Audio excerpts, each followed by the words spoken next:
Regardez les jours de Pentecôte, nous venons de lire. Quand le Saint-Esprit descend, ce qui est arrivé. Qui n'a pas besoin de ça? Quelle église n'a pas besoin de revivre cette expérience? Nous devons la revivre dans notre contexte, à notre manière, mais nous devons tout de même la revivre. Il y a 4 éléments qui ressortent de cette première expérience de Pentecôte. Et la Pentecôte est permanente. Qu'est-ce qui saute aux yeux, mes bien-aimés? 4 éléments. D'abord, il y a le bruit d'un vent violent. Il y a un bruit. Les gens qui étaient alentour entendent ce bruit. Qui n'a pas besoin qu'il y ait un bruit dans sa vie? Il faut un bruit violent dans ta vie. Un bruit qui va attirer les gens. Un bruit qui va faire ta publicité. Langue de feu. Sous les apôtres, il y avait des langues de feu. Des langues de feu sur la tête de chacun. Langue de feu, c'est quoi?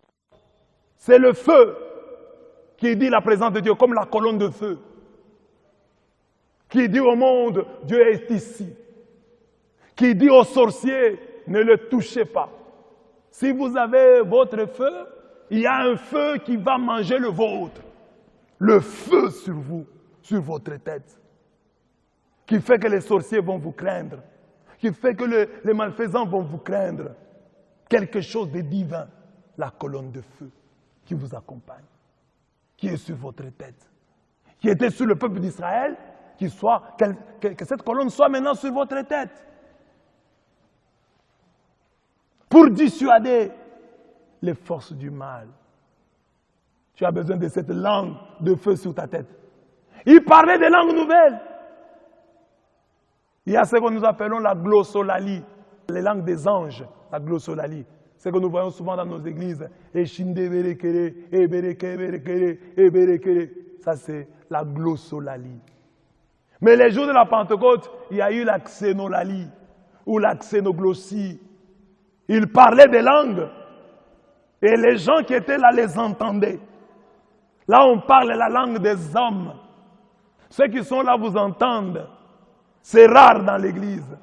L'église est pleine de glossolalie, trop de glossolalie, avec possibilité de nous tromper, de nous mentir.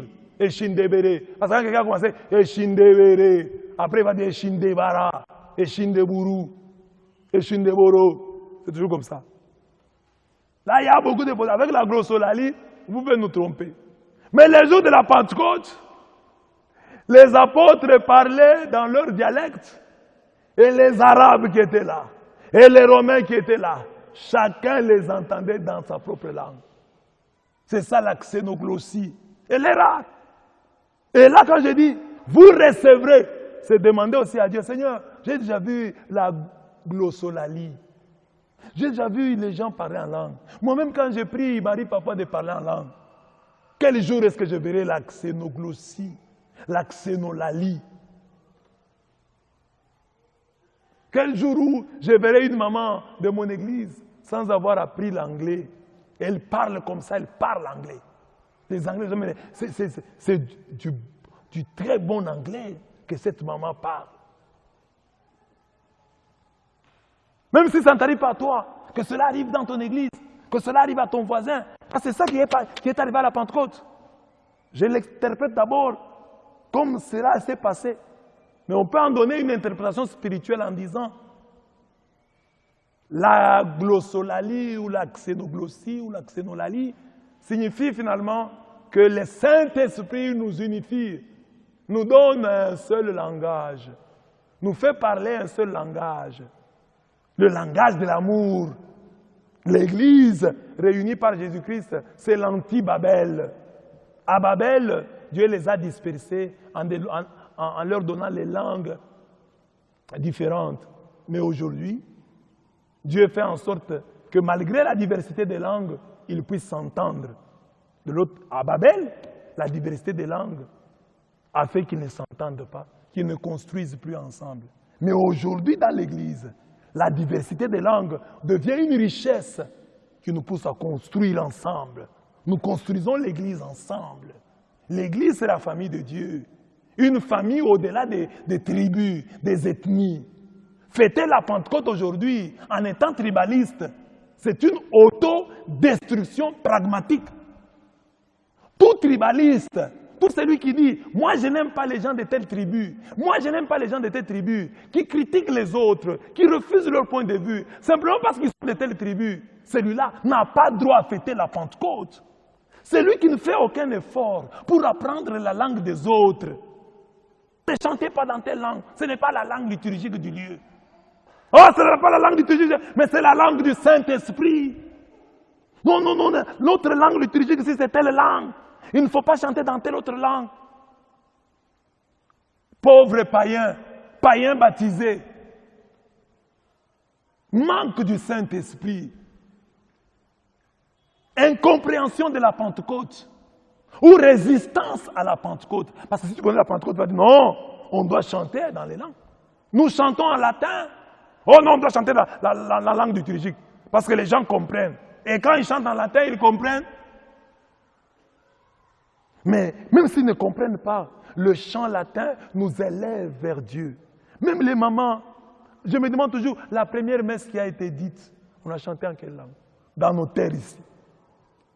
On a chanté en quelle langue? Mais les gens étaient là. Et les gens sont restés. Les premières messes là, les gens étaient là. Le prêtre parlait.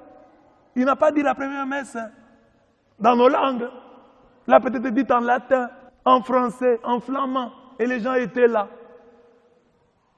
Moi, je disais quelque part à Kinshasa, une messe en Chiluba. Et je prêchais. Il y avait un papa qui n'était pas Moulouba. Mais à la fin de la messe, il était très content. Il m'a dit, Monsieur l'abbé, même si je n'ai pas entendu votre enseignement, mais je communie avec vous. En lingala, il disait, Nayoka ki ba yeyeye. Donc, il a senti ce que nous sentons lorsque nous entendons le chant en latin. Il y a des vibrations qui viennent du fait que c'est un chant religieux, c'est un chant dédié à Dieu, même si tu ne comprends pas. Puisque Dieu est en toi, ce n'est plus toi qui vibres, ce n'est plus ton sang charnel qui vibre, mais Dieu qui est en toi qui vibre au rythme de cette louange que lui entend, qui touche son cœur. Elle n'est pas adressée à toi, elle est adressée à Dieu. Le quatrième signe, c'est l'ivresse de l'esprit. L'ivresse de l'esprit. Les premiers qui sont venus, qui ont couru pour regarder l'église, ils ont dit, mais ils sont ivres. Ces gens sont ivres. Ils ont pris le vin doux. Pierre va leur dire, non, non, non, il n'est que 9 h du matin. On n'a pas pris le vin. C'est le Saint-Esprit. C'est ce que Dieu avait promis en Joël 2. C'est ça que vous voyez maintenant. Dans ta foi, dans ton église, où est l'ivresse?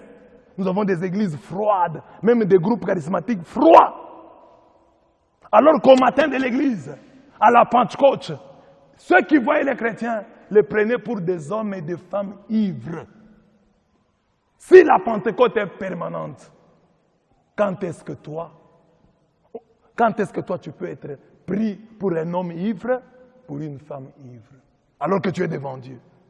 Anne était allée au temple à Silo, elle priait, et le grand prêtre, le prêtre qui était là, le prêtre Élie, a cru qu'elle était ivre, tellement il priait avec son cœur. Nous sommes très froids devant Dieu.